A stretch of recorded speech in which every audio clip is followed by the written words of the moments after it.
Hi guys, don't forget to subscribe to our YouTube channel before the video starts. Pada zaman dahulu, di sebuah kampung, tinggal sebuah keluarga yang bahagia. Mereka hidup aman dan damai, namun seperti pepatah Melayu, air yang tenang jangan disangka tiada buaya.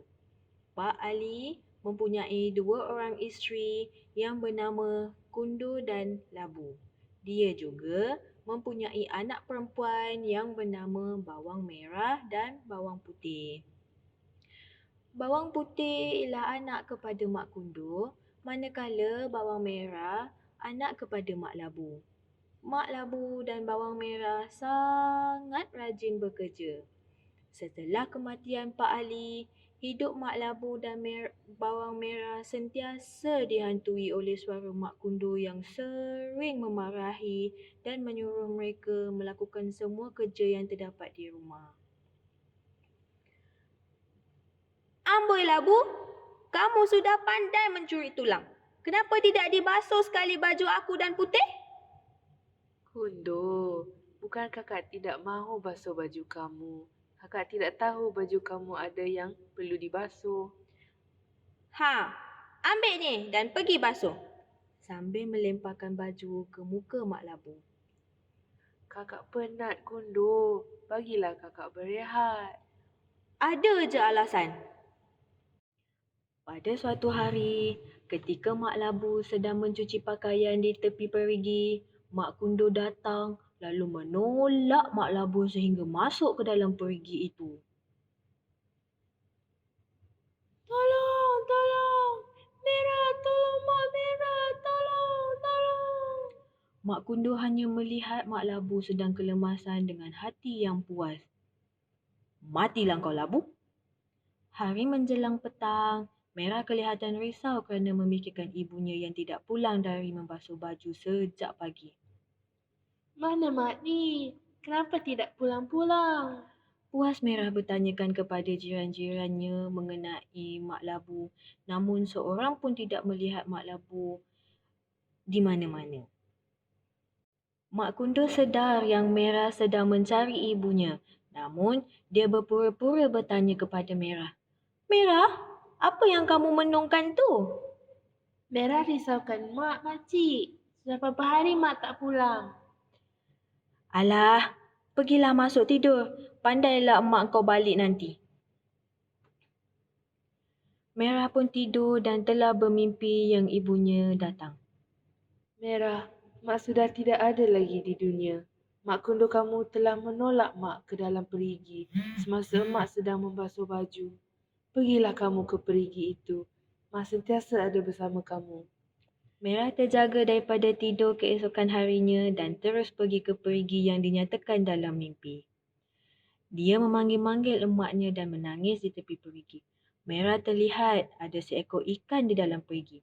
Sejak dari itu, Merah selalu pergi memberi makan kepada ikan tersebut sambil menyanyi untuk menghiburkan hatinya yang gundah.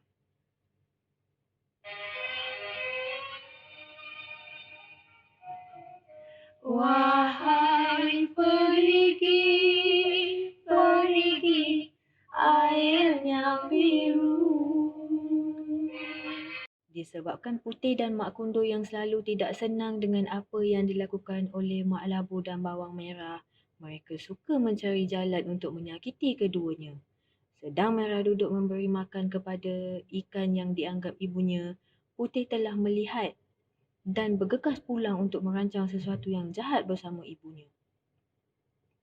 Mak, Putih nampak Merah sedang menyanyi sambil memberi makan ikan di tepi perigi.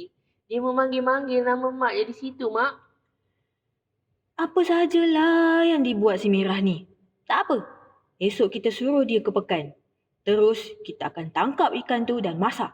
Kita bagi dia makan bila dia pulang dari pekan nanti. Setelah Merah pulang dari perigi, Mak Kundur terus menjalankan rancangannya dengan meminta Merah ke pekan untuk mencari ubat. Dia dan Putih bergegas ke perigi untuk menangkap ikan tersebut dan masakkan lauk kegemaran Merah. Setibanya Merah dari pekan. Makcik, Merah dah belikan barang yang makcik mahu. Oh, terima kasih Merah. Merah, makcik ada masakkan lauk untuk kamu. Pergilah makan. Terima kasih makcik. Merah pun makan dengan penuh berselera. Pada keesokan harinya, Merah seperti biasa pergi ke perigi untuk memberi makan kepada ibunya. Namun, ibunya tidak timbul dan makan makanan yang dibawa. Merah sudah mula risau. Dia memanggil-manggil nama ibunya sambil menangis. Tiba-tiba, ada satu suara berkata-kata. Merah, emak telah ditangkap oleh Mak Kundo. Lauk yang kamu makan semalam itu adalah mak. Pulanglah ke rumah dan cari tulang mak yang kamu makan semalam. Lalu kamu tanam tulang itu di tanah lapang. Merah pulang dengan hati yang sedih. Dia mencari tulang ikan yang telah dimakan semalam lalu ditanam di kawasan lapang. Pada keesokan harinya, Merah berasa terkejut melihat pokok besar yang dipanggil pohon beringin siap dengan buaian yang sangat cantik. Dia lantas naik dan mula menyanyi dengan hati yang girang. Setiap hari, Merah akan menghabiskan masa di situ dengan bermain dan menyanyi. Tiba-tiba, ada seorang putera raja yang sedang memburu terdengar suara Merah sedang menyanyi. Dia mengarahkan penjaganya untuk mencari siapa empunya suara tersebut. Penjaga itu terus mencari sehingga mereka menjumpai Merah. Merah yang ternampak penjaga tersebut merasa ketakutan lalu berlari pulang ke rumah. Mak, kami mencari perempuan yang berlari masuk ke rumah tadi. Mak ada anak perempuan? Ada. Sekejap mak panggilkan. Mak Kundo pun memanggil anaknya si bawang putih lalu mereka mengikut penjaga ke pohon beringin. Putih disuruh duduk di atas buai itu dan menyanyi. Namun, Putih tidak pandai dan buaian itu tidak bergerak. Putih tak payah nyanyi, Mak. Kenapa buaya tak gerak? Puailah. Putih nak kahwin dengan anak raja.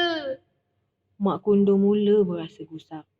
Putera raja berasa ditipu oleh Mak Kundo dan memberi peluang untuk Mak Kundo membawa anaknya. Maka Mak Kundo pun pulang dan memanggil Merah. Setibanya Merah di pohon itu, dia mula menyanyi dan buaian itu bergerak laju seiring dengan nyanyiannya. Putera raja berasa gembira dan berkenan untuk menjadikan Merah sebagai isteri. Akhirnya, Merah dikahwinkan dengan putera raja dan tinggal di istana.